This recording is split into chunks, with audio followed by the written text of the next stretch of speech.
Връщам се от Народния театър. Отидох да купя 2 билета да гледам отба на Александър Морозов и супер се кефя, защото не сме ходили от много отдавна на театър. С бебе на театър не става. Ще ви споделя дали ме е изкефил представлението и дали според мен си заслужават да го гледате и вие.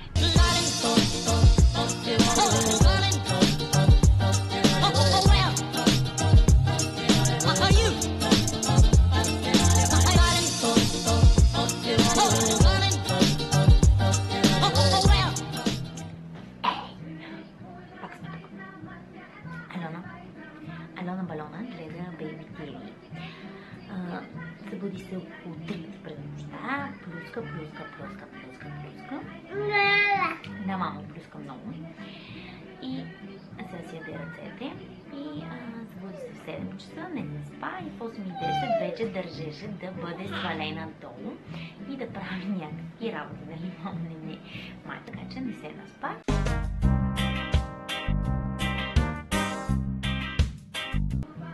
Какво правиш, мамо?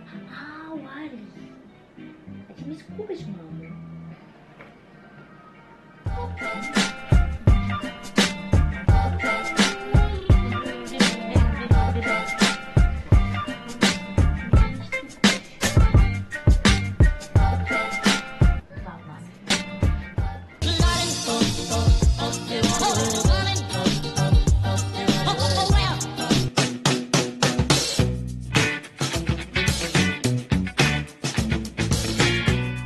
Здравейте! Днес е много хубав ден, така че заедно с Трип решихме да излезем малко на слънце. Аз да пия на кафе, като чакам бебето горе да се събуди и евентуално да излезем заедно на разходка. Междувременно ще ви обясня накратко на театрален влог, който да ви разказвам за представления, които съм гледала, които са ме впечатлили и да ви разкажа на историята. Накратко какво се случва в тях и малко ревю на представленията и да ви препоръчам готини спектакли, които да може да гледате. Куче, Трипи, ела тук. Дай пръската. Пусни пръската. Горе да отиде. Браво, това е кучето. Виждате ли го? Да. Това е Трипио. Трипио е мене. Така да се каже. На година и половина намерихме го до едни кофи, когато не очаквахме да стане толкова голям. Между Барадор и Магаре. Ще ме слушаш. Добре, седни. Покажи, че може да седнеш. Седни. Трип, седни. Браво на момчето. Браво на момчето.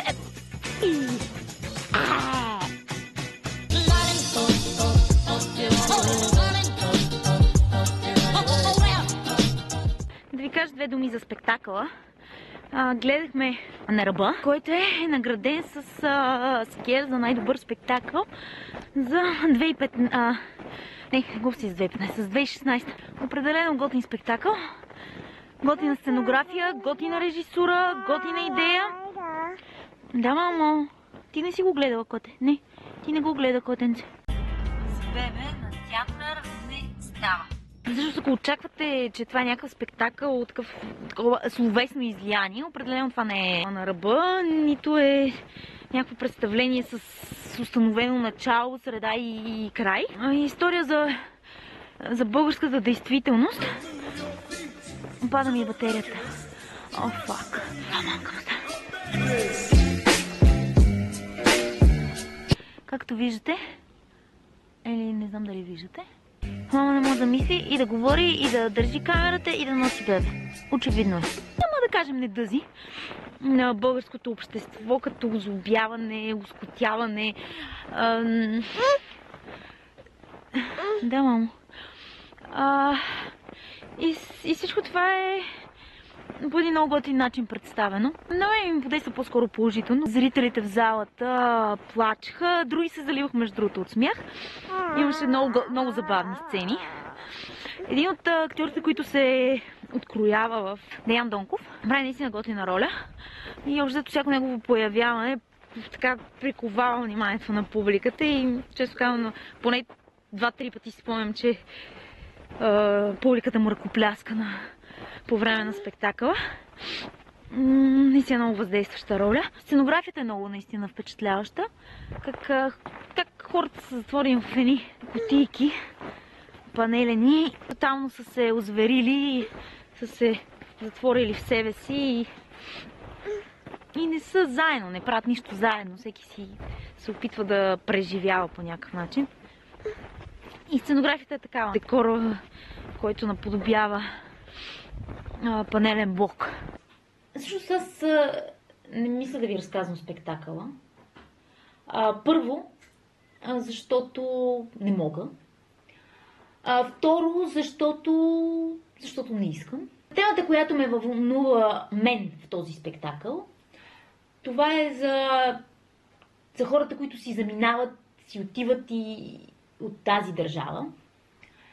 И да, много е разисквана тази тема. По новини, навсякъде из медиите се правят статистики, диаграми, всякакви такива неща. Колко души заминават, колко се връщат, на каква възраст, какъв социален статус имат и всякакви такива. Но това са просто едни цифри и сухи факти. Аз си спомням как моята най-любима братовчетка замина И тогава още нямаше лоу-кост билети и аз я изпращах на градинката на Парк Хотел Москва. И си спомням как... Всъщност никога през живота си май не съм плакала така. Избрах това представление за начало на влога ми, защото много бих искала повече хора да отидат и да го видят. Глупости.